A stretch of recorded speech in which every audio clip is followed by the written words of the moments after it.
இன்றைய விடுகதை பார்ப்போமா? விடிய விடிய வேலை செய்பவனுக்கு ஒரு கை சின்னதாம். அவன் யார்?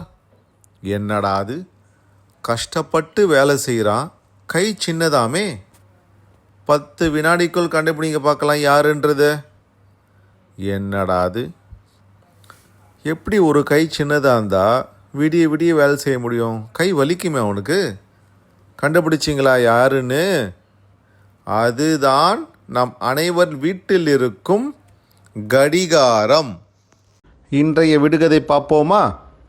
பட்டையை நீக்கி 16 பட்டையை நீக்கி முத்துப்பட்டையை நீக்கி முன்னே வருகிறாள் சீமாட்டி. அவள் யார்? 10 வினாடிக்குள் கண்டுபிடிங்க பார்க்கலாம் யார் அந்த சீமாட்டின்னு சொல்லிட்டு. நீக்கி கொண்டு வருகிறாளாம். எவ்வளோ பார்த்தீங்களா? 16 பட்டை நீக்கி வராங்க. கண்டுபிடிச்சிங்களா? அதுதான் வாழைப்பூ.